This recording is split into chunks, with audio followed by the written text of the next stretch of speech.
Hello everyone. Welcome back again to another session of Rukmini, the turning of time and the dawn of Ara. Last week we have heard until chapter 14, which says a new arrival. So there was a new arrival into Sujata's life. That is none other than Revati. So Revati, how she overcame her difficulties, how she overcame her struggles, how she have learned very quickly from Mata in the presence of women's quarters and in the presence of Mata's aura. So how she immediately was able to equip all the things that she was not believing in. So she was able to overcome the disbelief of that music is not the important thing that has been deep rooted in her subconscious mind, that was been imprinted by her own mother.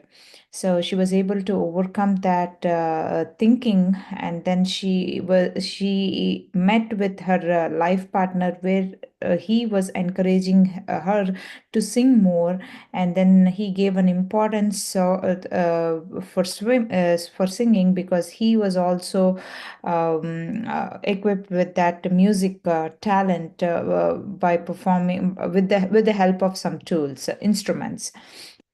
So that was the gist of last story, which is chapter 14, A New Arrival. And then after Revati left the women's quarters, which Sujata was still staying in the women's quarters, and she was one of the women who was long staying long in that women's quarters. So she, along with six other women, I guess, they were staying for a long time. The reason why I would say that they were staying for a long time is not because they had nowhere else to go. It's because they need more training. They had to shift that mindset of not being able to believe in themselves, and to believe it, have a to equip with a greater confidence in the within themselves, and then be able to face the outer world. So that is the reason why I think they are still staying in the women's quarter. It's not because of they have nowhere else to go. It's not because of they have shut down themselves from the outer world. It's because of the disbelief. It's they still are under the training of shifting their mindset from the negative to the positive. So that training is still going on, and there is a higher purpose above all of this, that for Sujata to be able to be in the presence of Mata, even in the past life and in the present life too. So the 15th chapter is about friends. This is an important chapter. I would say every time I'm saying this, I say that every chapter is very important, um, because it has its own significance. I mean, every story reveals something, and then we are learning out of that story. Do you all agree with me? Yes, for me, I'm learning everything. I'm learning something out of every story. That's why I say that every story or every chapter is very important. And this chapter highlights the significance of our current tradition or culture that we are still following from ancient times, and even from Dwapara Yuga. If I say that name, you will totally be able to relate to that. It is nothing but the Parijata tree and Narakasura. So as soon as I do this, I say this chapter name of this chapter word. What can you all relate it to when you hear the word Parijata tree and Narakasura? You can totally relate it to our current tradition or culture that we are still following. It's none other than the Diwali. Diwali is celebrated in significance to the death of Narakasura, and also Sri Krishna and Satyabhama was able to free all of the humankind, most of the humankind, from Narakasura, right?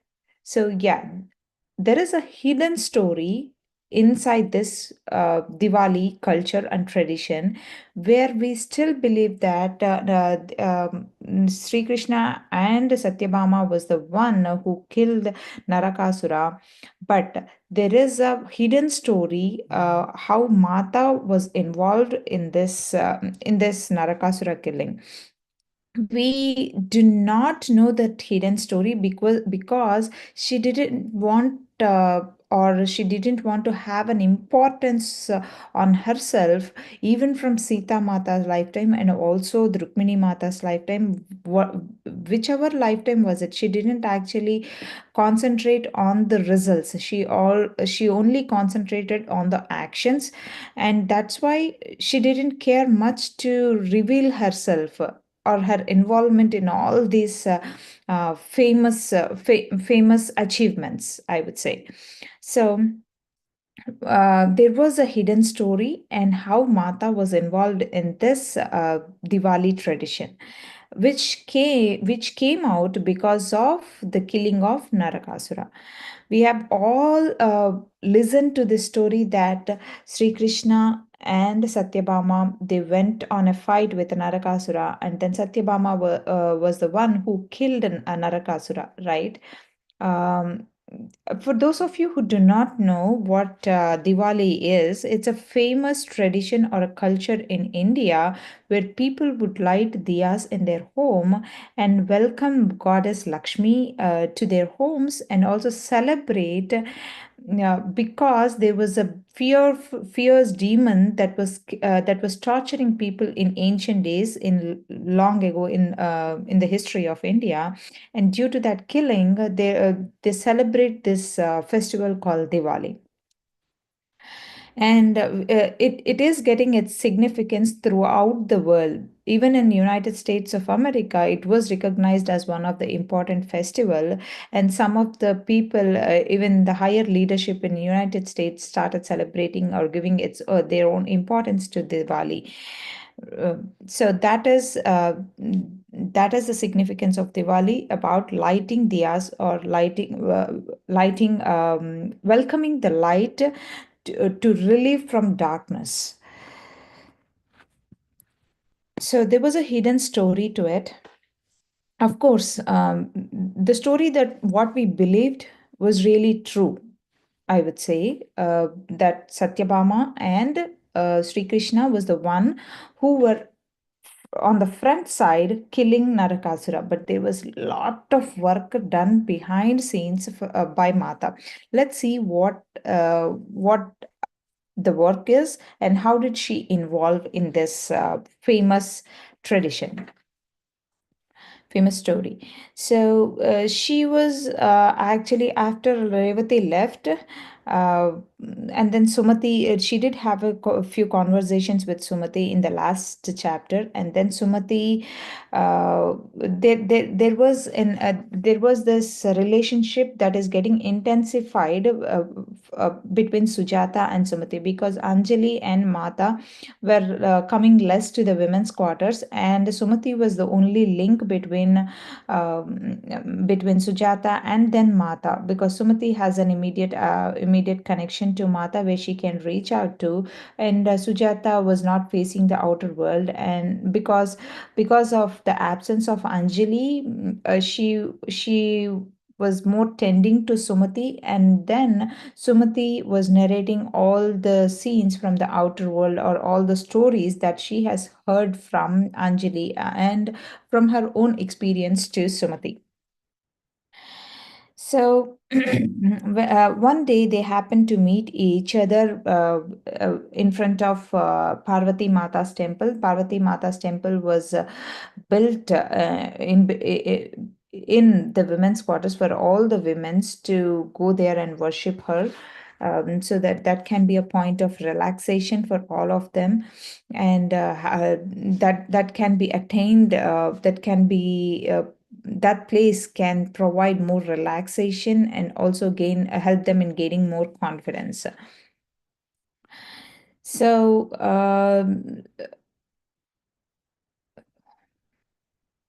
So Sumati was asking, sorry, Sujata was asking Sumati that when they happened to meet with each other, and then when they were talking with each other, Sujata asked Sumati, saying that if you, how did you meet Mata, and how did you realize her importance, the importance of her work, and when did you realize the true nature of your work? So when we listen to the stories of any person, we kind of listen to them, but there'll be a point of connection that we actually connect our heart to. It's not like as soon as the first time we hear the stories, we don't connect to it, some of the stories. But there will be some stories at the that will have the first connection itself. But for most of us, like, we have to keep on listening to the stories, and there'll be certain point of the point you'll reach to the certain point where you can actually connect your heart to. That's when you will start having transformation from deep inside, and that will be your point of connection towards that person, right? So she was asking Sumati about this true connection. When she started identifying, when did she actually start identifying the true nature of Mata?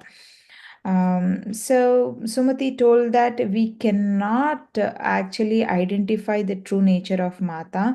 How can we, the mortals, which means we are all the mortals.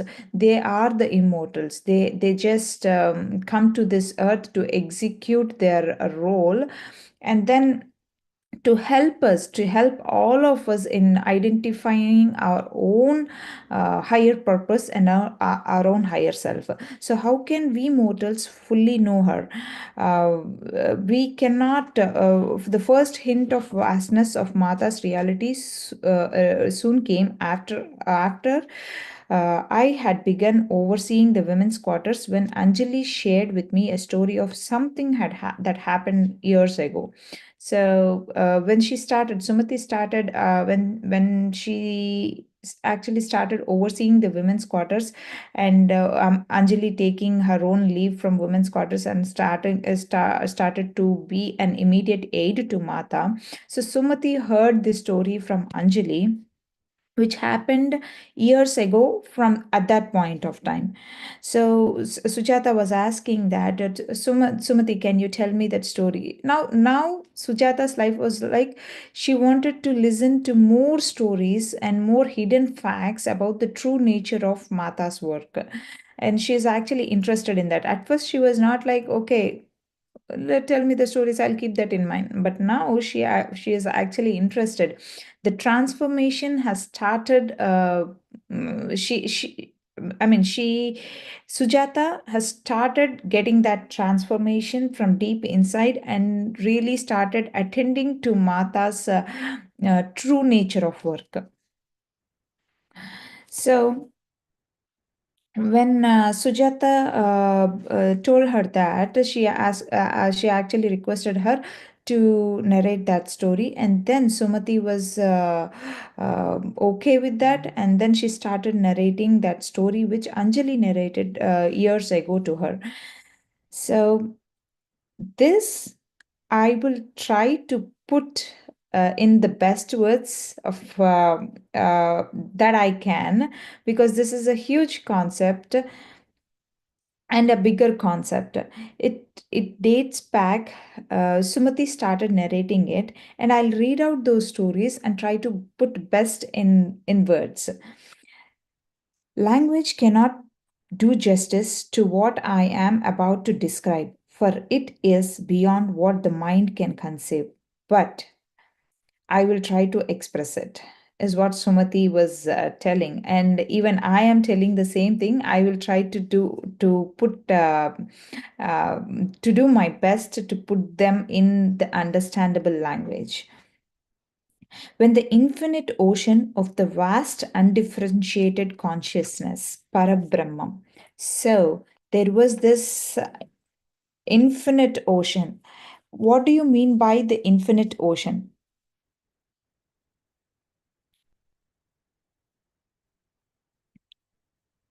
Just give me a minute.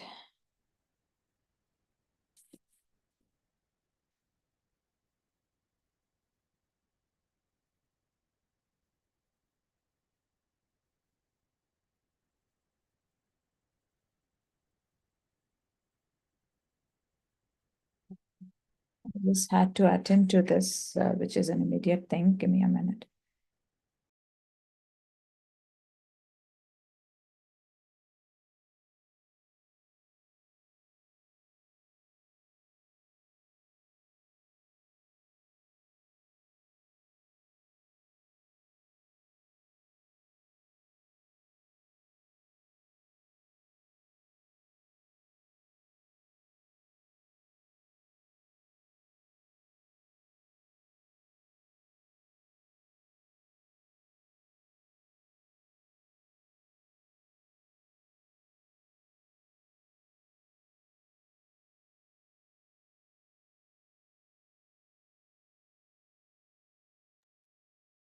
Sorry, friends, there was something that I really had to attend to, and please excuse me for that. So, when the infinite ocean of the vast undifferentiated consciousness, Parabrahman, was being churned, so there are three important things in this particular statement. There's an infinite ocean in the sense, um, we all can relate this to uh, the ocean that has been churned. In Telugu, we call it as Palasamudram, or the ocean of milk. So why do we call it as the ocean of milk? Milk is the one which is very, very considered as very, very, very pure thing. So that ocean is considered as a milk. So when you churn the milk, what will occur first? So there's a differentiation of the creamy part and the non-creamy part when you churn the milk. So you actually differentiate the things, which is united as one. So whole of this universe, as we see now, it's like there are planets, there are stars, there are galaxies, there are everything else in this world, in this universe. But at first, this is an infinite ocean which is united as one and which is not divided. It is only one single ocean. It is only one single ocean. But it is also called as undifferentiated consciousness. What is the meaning of undifferentiated consciousness? It refers to the state of awareness that hasn't yet been separated into distinct groups. So it is still aware, but it is not separated into the groups. So all these higher celestial beings, they are united to that undifferentiated consciousness. So we all meditate, right? We all meditate, and then all these thoughts pop up in our minds, and they are called the differentiations. But when you go into the zero state, you are being able to the highest theta or gamma state, whatever it is called. So when you go into that state, you are uniting to that undifferentiated consciousness. When you get united to that undifferentiated consciousness, then the thoughts that you manifest will actually work out, because you are differentiating from that undifferentiated consciousness. The thoughts or manifestation that is created out of that undifferentiated consciousness will actually work. So that is called as Parabrahmam. Parabrahmam is nothing but it's an undifferentiated consciousness. It is a state. It is not a word. It is not. It is not something else. It is a state that all the souls are merged into. that is called as Parabrahman. And it is being churned. We have this story like devatas and asuras. They were using this snake and then tying it to a mountain, and then they were churning that sea using that mountain and the snake, taking sides on each other, taking sides on each side. So when they churned that ocean, out of that came a poison, where Lord Shiva helped in taking that poison. And then out of that, after that, there are few divine beings that were born. And then our own Mata Lakshmi Devi, who is a higher self of Sita Mata and Rukmini Mata, she was born out of that undifferentiated consciousness of that ocean. This is what the story that we listen to. Now, there's a deeper meaning to that. I mean, this is a story. This is true, but there's a deeper meaning to that truth. So that is nothing but it's an infinite ocean. That ocean, whatever that devatas or asuras are churning, that's an infinite ocean. That's called Parabrahman, which is an undifferentiated consciousness. Now they started churning that ocean to differentiate some things and to manifest some things and to create some things out of that undifferentiated consciousness. So when that churning has begun, the first flutter of movement arose. So there was all everything was one, and there is a first flutter. What do you mean by the first flutter of movement? It is nothing but it's very first small or gentle sign of motion. It's often used in like emotional things.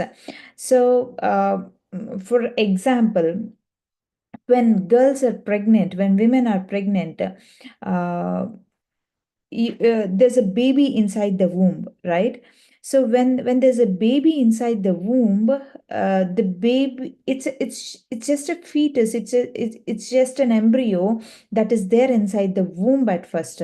But at after 5 months, or even at the end of the fifth month, we start feeling that flutter, which is the first signs of baby, which says that the embryo has started gaining life, and it started feeling different from the mother's womb, which means we commonly say it as the at the fifth nth, the life started entering into that embryo, and they start developing inside the womb. The baby start developing inside the womb until the ninth month, and then they come out of that womb, and then they were even more differentiated from mother. And after that, they will still be in that same mode for some period of time, and then they start feeling that, okay, I'm outside of my mother.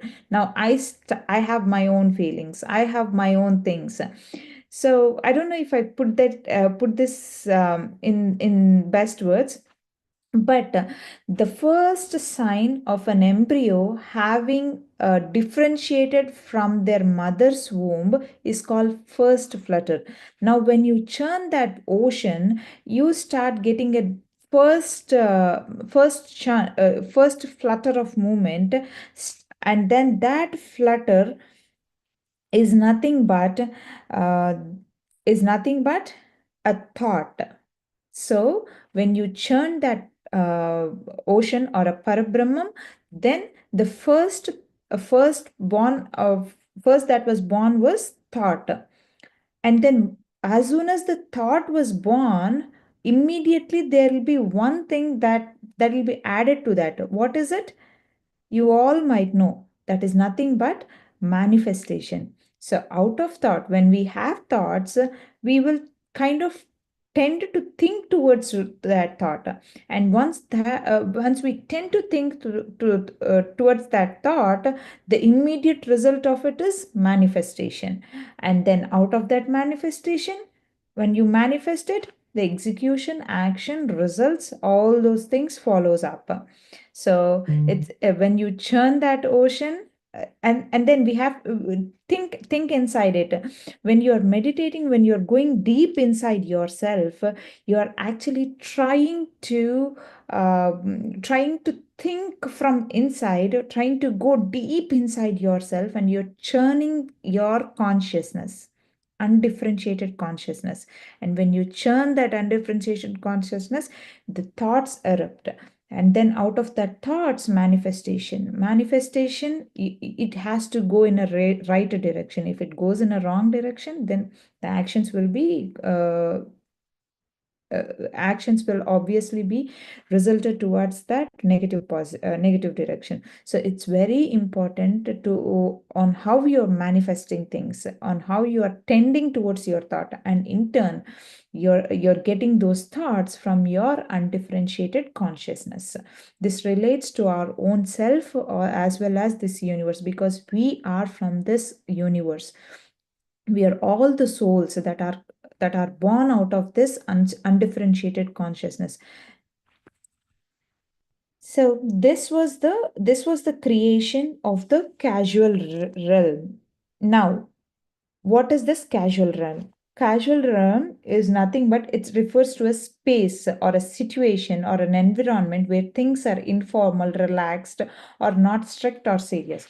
So this was the creation of casual realm, the first step in differentiation, which created the concept of time and space and the divisions in various realms overseen by different levels of divine beings.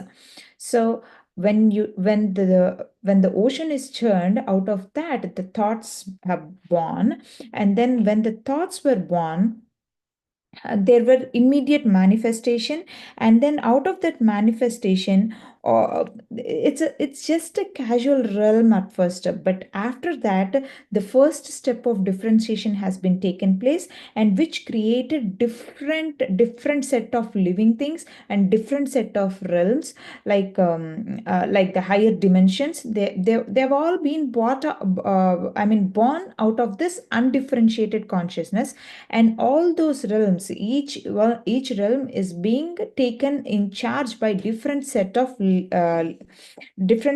divine beings, and all of them are being born out of that undifferentiated consciousness. This universe is not just created just like that.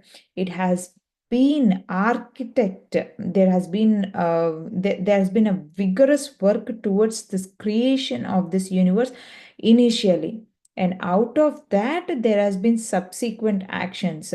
The reason behind the birth of this universe is nothing but this churning of this ocean and the differentiation of undifferentiated consciousness. As concepts for different forms of life emerged, the idea of a tree was born, and the first manifestation of that was the Parijata tree, a magnificent, ever blooming tree that resides in Indraloka, the abode, which is nothing but the abode of Indradev. So, as different concepts of different forms have been out of those thoughts and manifestations, the first idea, the one of the idea was the idea of a tree was born. So as soon as the tree idea of tree was born, and it manifested to a beautiful tree called Parijata. So we can totally relate that the Parijata tree was the king of all the trees in this universe. Out of that Parijata tree, there has been subsequent trees, result of the trees that were born out of it. The first Parijata tree was ever blooming. It was magnificent, ever blooming tree that resides in Indraloka. The in charge of that, the authority or the in charge of that was given to Indradev, who is the in charge of all the gods in the realm of the gods in higher dimensions. So it was said that the breadth of its branches is larger than a grand palace. So the breadth of the things, the breadth, even the length of even one tree branch is even larger than the grand palace. From it came all the other trees that populate the universe. It was the first expression of that concept, the original tree. So when the idea of tree was born out of the churning of undifferentiated consciousness of ocean, then it resulted in the birth of the original tree, and then out of it there were subsequent trees that were born. So I hope I was clear, and I did my best to put this in words. But if you want to have a stronger and deep connection towards this statements, you can go and read this book called The Rukmini, The Turning of Time and The Dawn of an Era. There were different stories towards this churning of oceans, but all of them are like front face stories. But there has been a deeper meaning towards all those stories. When we read these kind of books, we actually kind of learn the deeper meaning of it, to what we are actually listening to.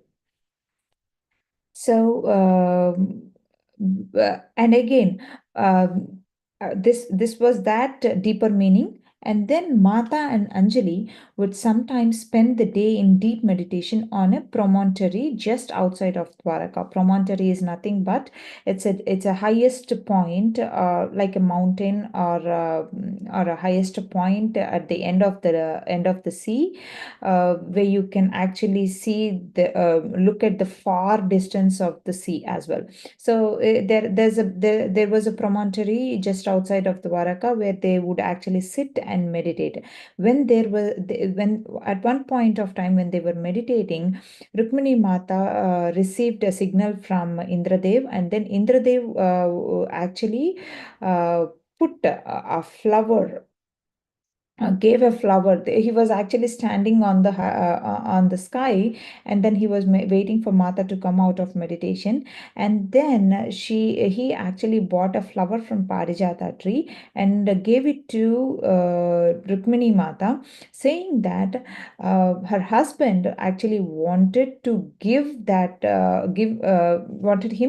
that flower to Rukmini Mata. So as soon as she saw that flower, she actually realized what Sri Krishna was actually trying to unfold. What is the story behind it? So she and Anjali, she in the sense Rukmini Mata and Anjali returned to Dwaraka, and Mata immediately went to the Bhavani temple in the central market to offer the flowers to Bhavani Devi. Bhavani Devi is a form of Parvati Devi too. On the way, she passed Sri Krishna and his third wife Satyabhama just returning from the temple. Of all the seven other wives of Sri Krishna, Satyabhama was the only one who didn't adore Mata. Rather, she was very jealous not only of Sri Krishna's affection for Mata, but also because Mata was exempt from all the palace duties and could roam around freely without anyone knowing where she was or what she was up to. So obviously, we kind of listen to this nature of Satyabhama, being very jealous and being very authoritative, all those sort of things, right? But you know what? She has that feeling. Why does she have that feeling? It is because that she has that inferiority complex. She was a person. She was a daughter of the courtesan in Dwaraka itself, whereas Rukmini Mata was the princess. She has come from a royal family, and then Satyabhama was the daughter of Satrajit. We all can relate to that story of where Satrajit was deeply involved in the Samantaka jewel gem, and we have seen in the past of how Sri Krishna has retrieved that Samantaka gem, and how he was able to get united with Satyabhama. So Satrajit was feeling sad of his comments, making his comments towards towards Sri Krishna for that jewel thing, and then he gave his daughters to Sri Krishna. One among the elder daughter was Satyabhama. So this was her story, and he was a courtesan in Dwaraka. And Satyabhama used to feel that inferiority complex. mm, where she has less confidence of herself, and she usually used to compare herself with Rukmini Mata, that Rukmini Mata was a princess, born princess, and then bought as a princess and living as a princess. So she used to envy her, and then she was not adoring her, and Rukmini Mata was able to freely roam and do what all the things. And we can actually think that Satyabhama is still a human. She had that all those delusions and masks. She was not able to find the real identity of Mata. She was looking her at her as as from the human perspective, not from the divine perspective. So with that feelings, she was with that feelings, and then as soon as she saw that flower, obviously it was emitting that fragrance and all those divine thing, which Rukmini Mata was holding. And Satyabhama asked her, where did she get that flower from? And then Rukmini Mata told her that it was given to her by her husband. And then she was looking at Sri Krishna lovingly, saying that this is the man who gave it to me. And then immediately Satyabhama was like, "Oh my goodness!" Already she was envying her, and then for so many days she couldn't actually come out of that. How come she can possess that beautiful flower? How come she can have that beautiful flower? And then she kept on insisting Sri Krishna that she would need to have a tree in her backyard, competing with Rukmini Mata. If Rukmini Devi has that flower with her, she would need that a tree planted in her backyard, is what she was insisting. And then Sri Krishna was trying to educate her that no, no Satyabhama, no Satya, you cannot, because it is a divine thing. It comes from the Indradev. And then okay, go get it from Indraloka, is what she was actually doing that. She tried educating. Um,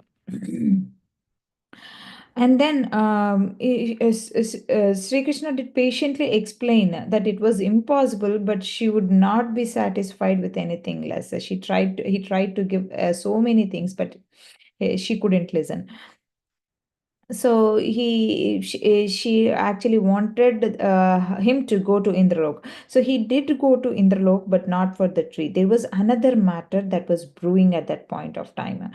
A great danger had arisen in the far eastern part of the Aryan lands. His name was Narakasura. So there was this great and ferocious demon called Narakasura. He was actually a big bane for the society, and he was like, we all know who Narakasura is, right? For those of you who do not know, he was the reason to manifest this Diwali tradition. So but he was killed by them, and then out of that celebration came Diwali, which is which is like lighting diyas. They obviously encouraged, those divine beings obviously encouraged us to light only the diyas, not the crackers, I would say. But and then there are many thoughts and many manifestations over the generations that have manifested, and there were series of actions that has resulted, and then out of it came Diwali. So initially, the significance of it was to light only diyas in the home, removing the darkness and welcoming the light. At that Until that point of time, Narakasura was the demon who created the darkness among the families. To celebrate it, to celebrate his demise, he Sri Krishna, Mata, and everyone suggested to light diyas at home, welcoming the light and removing the darkness. So, when what happened? What did Narakasura actually do? Narakasura, there was a caution at that point of time that women walking the streets alone, they used to suddenly leave their families, suddenly leave everything, and they used to go to Narakasura, who was like from far eastern lands. How is this happening? And they were all the families who lost their women. They were crying, they were motherless, they were wifeless, they were helpless, you know, because they were willingly going to them. How is that happening? And it was actually worse than that, you know. They were not captured, they left their homes willingly. Because he was a charismatic figure with great charm and allure. He was alluring the people, and he promised people that he would create a new celestial realm where they could live free of the troubles of the human world. He manipulated their minds so that they had blind belief in him and would do whatever he commanded. He attracted both men and women, but mostly it was the younger women he drew into his net. They came from all kingdoms and all Varna, leaving parents, husbands, and children, tempted by his illusions as if under his spell. The people in his thrall worshipped him like a god, and it was nearly impossible to leave once caught in his self enclosed pleasure world. So he was actually playing with their mind. I could actually relate this to Treta Yuga, Ravana's actions, where he actually captured the minds of the women to stand by his side willingly. Right? There's nothing like capturing or something. It was only Sita Mata that he captured. Rest of them, the rest of the women, they came to him automatically. They came to them even though he captured them.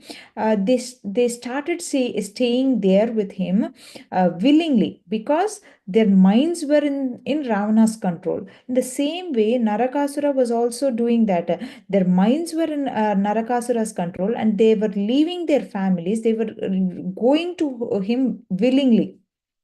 So in Treta Yuga, Ravana used to capture them and then bring to him, and then he used to inject the drugs in one or the other form, like water or food.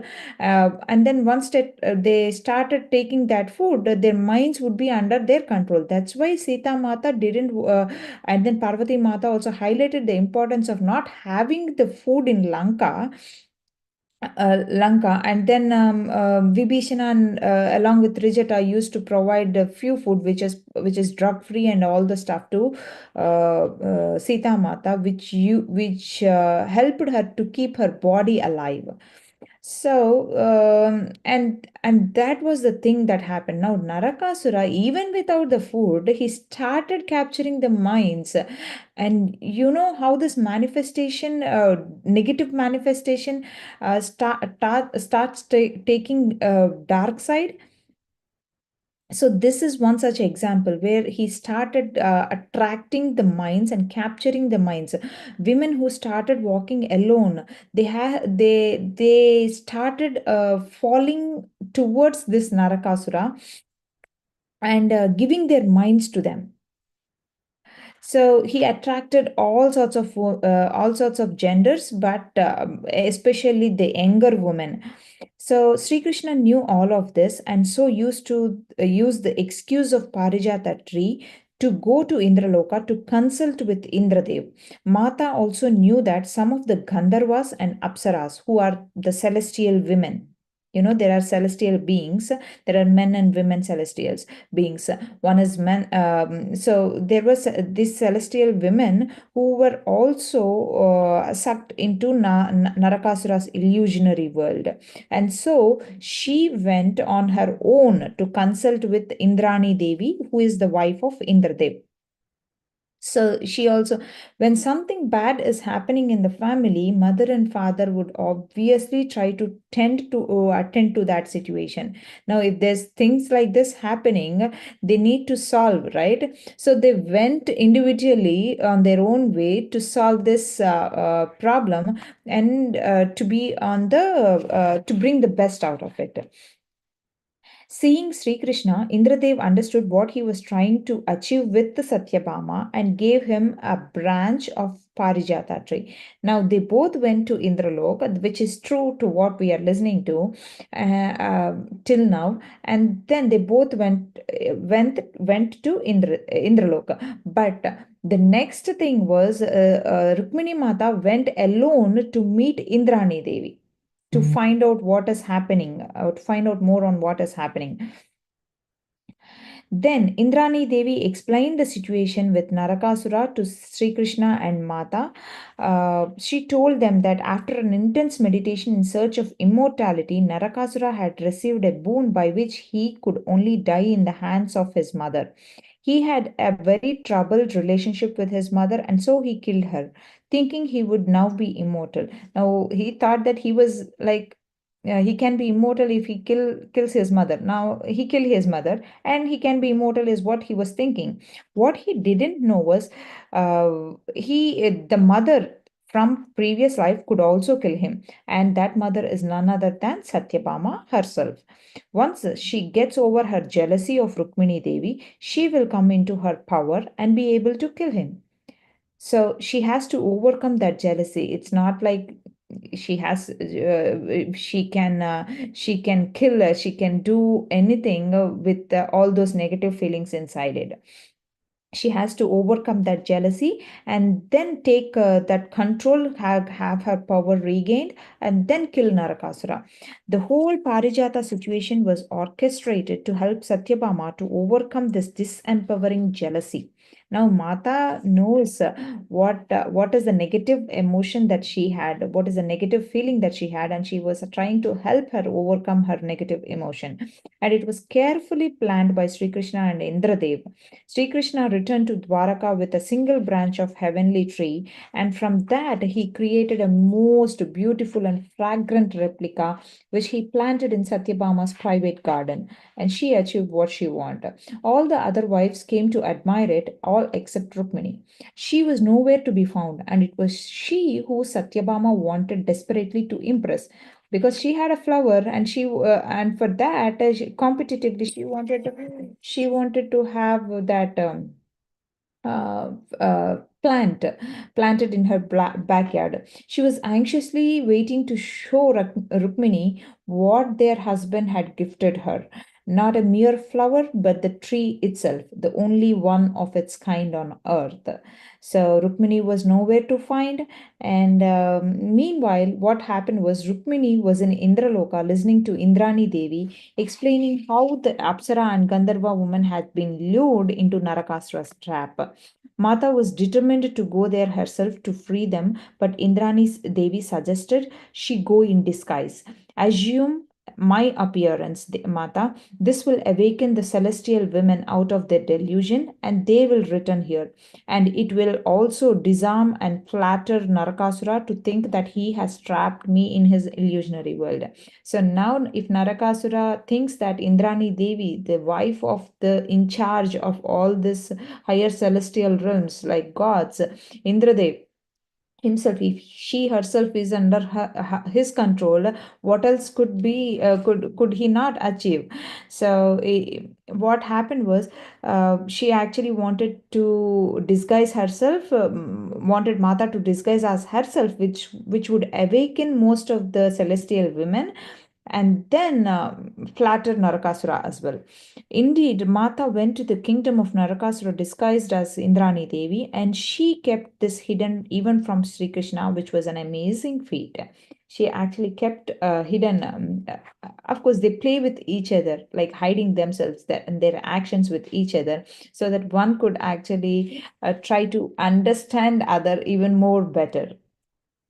And this is the kind of play. you know.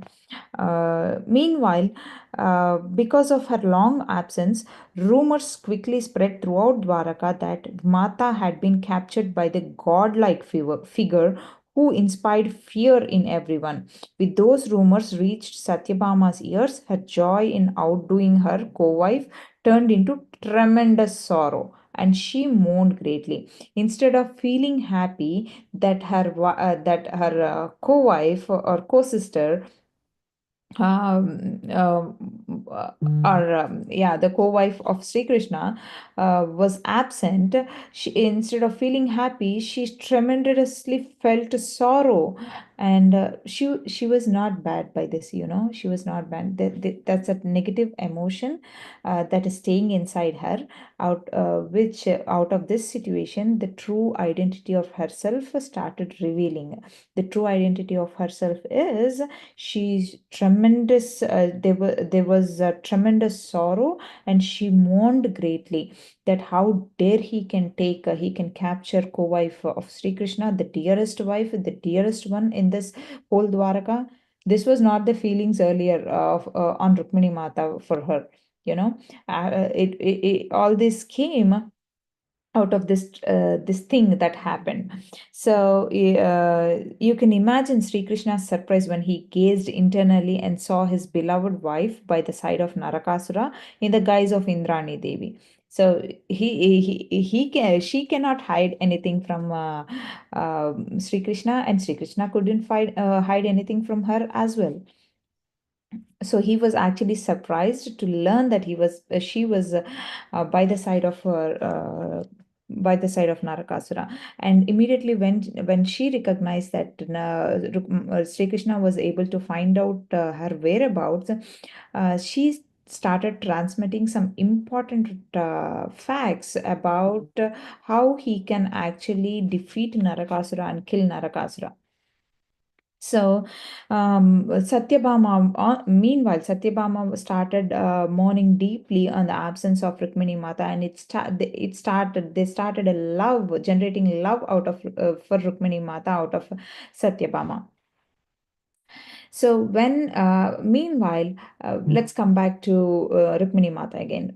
As soon as she went in a disguise of Indrani Devi to Narakasura's world, and then he started feeling very happy that he was able to capture the mind of Indrani Devi, and she willingly came to his side.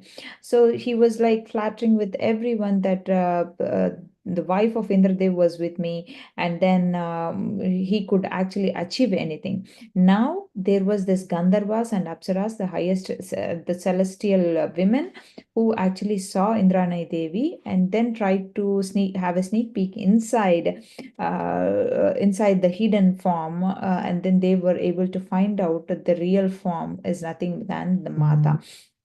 So they actually try to see from behind. And why did they actually try to see behind? This is the question, right? They didn't believe that Indrani Devi would be allured by anyone. They didn't believe that. Such was the importance of Indrani Devi. We should really emphasize and take notice on. They didn't believe that whatever the cost was, no matter what, she couldn't be captured by mind or by anything, or be allured by anything to take side of another man, even though she had this Indradev. Uh, I have listened to lots and lots of stories about Indrani Devi. It was Indrani Devi's persistence and consistency, and then devotion and determination that kept Indradev alive.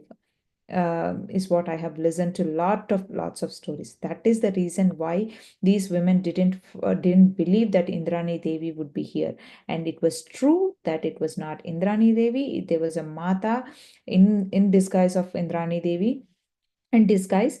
And then she immediately, they once they saw that disguise, they were able to come out of this delusion, and they have been talking to Mata.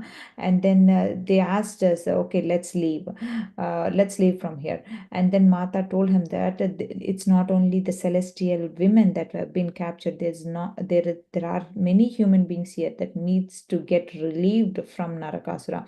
We should all stay to help them come out of that illusion and then get them united to their families.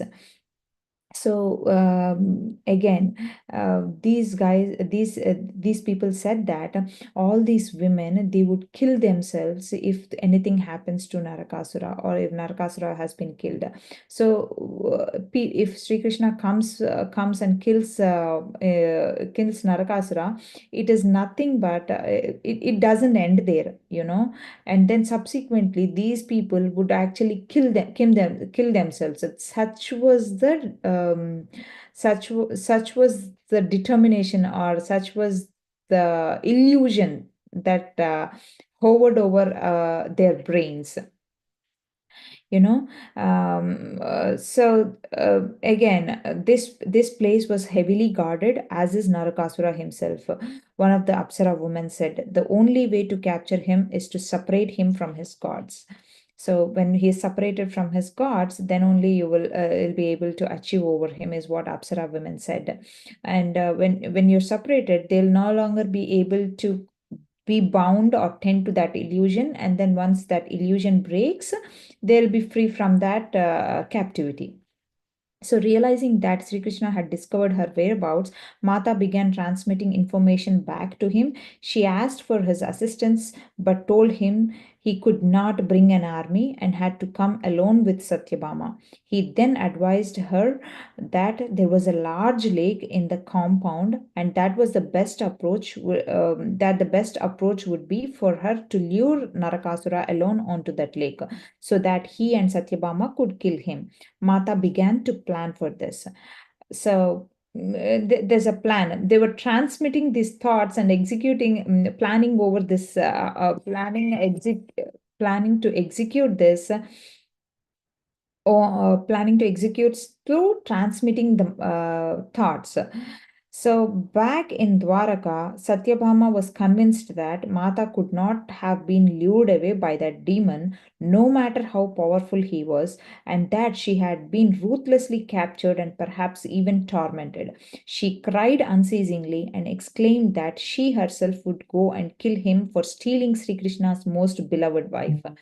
A transformation a transformation had come over her, and she came into a power that even she did not know she possessed.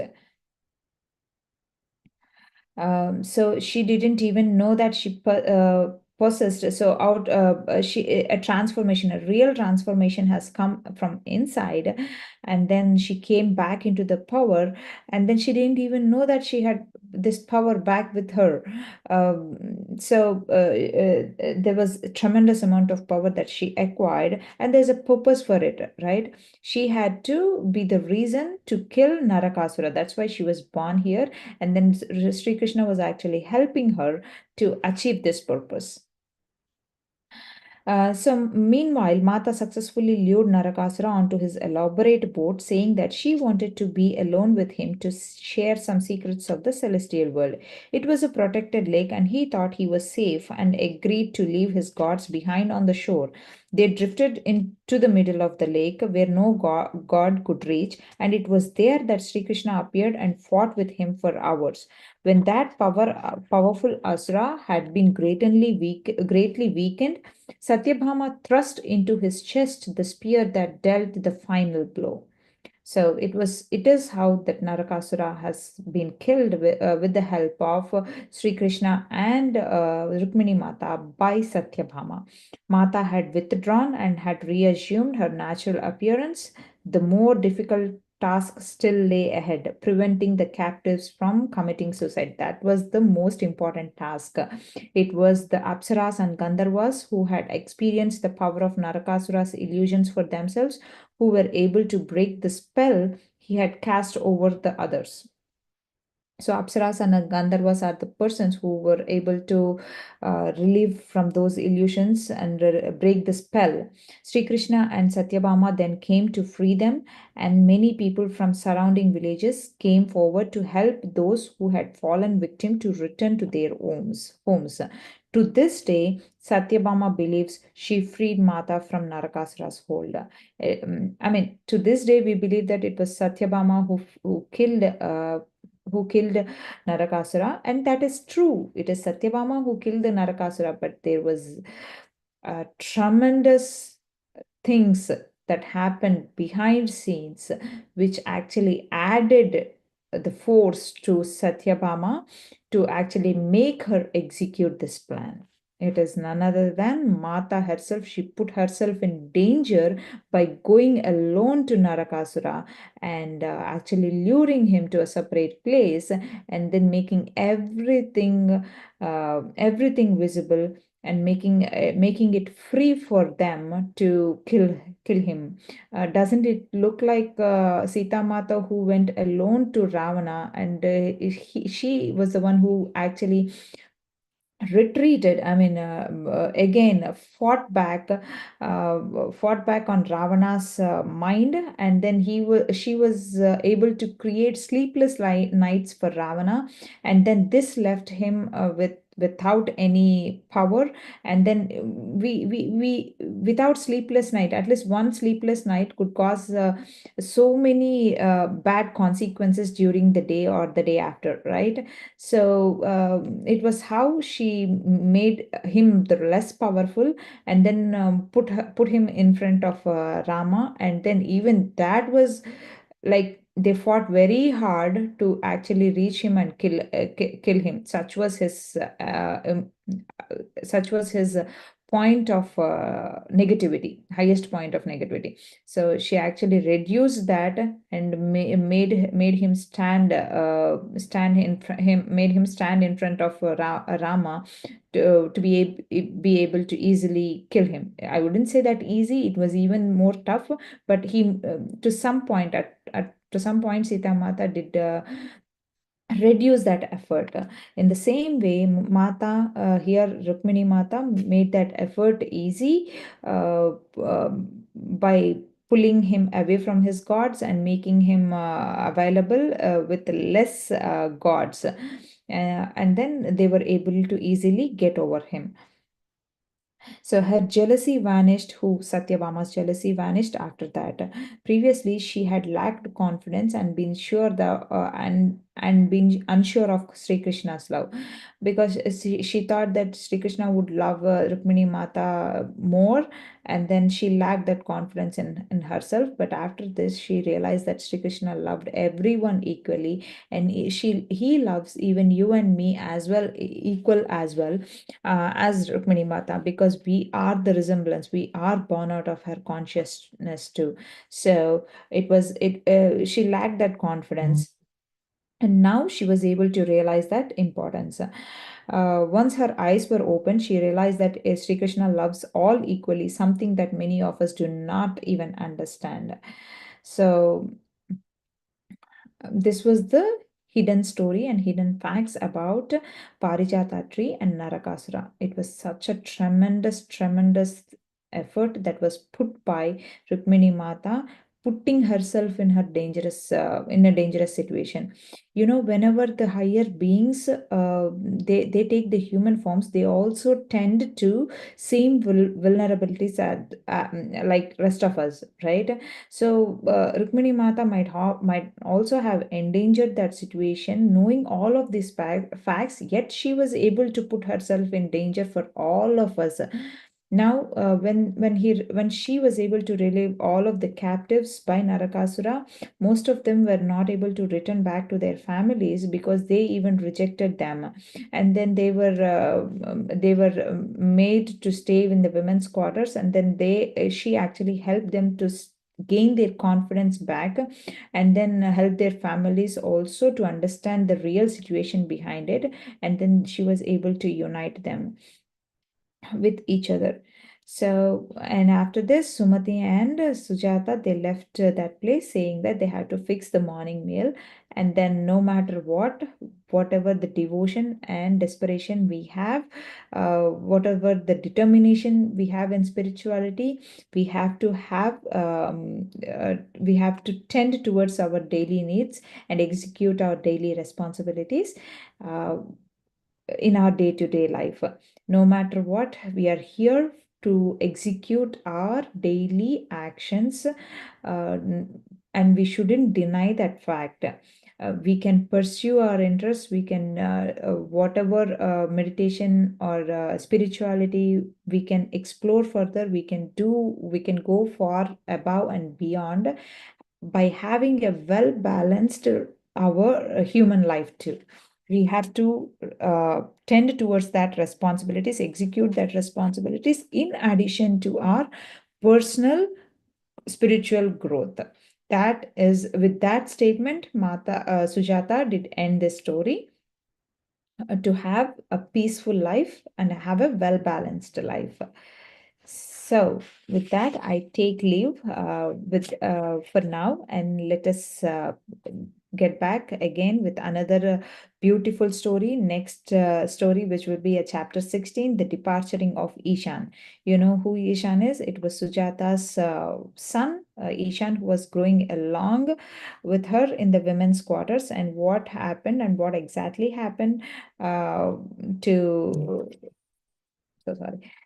What exactly happened to make Ishan departure from the women's quarters, or is it Sujata and Ishan? Are they both departuring from women's quarters, or is only Ishan departuring from women's quarters? Let's see in the next chapter.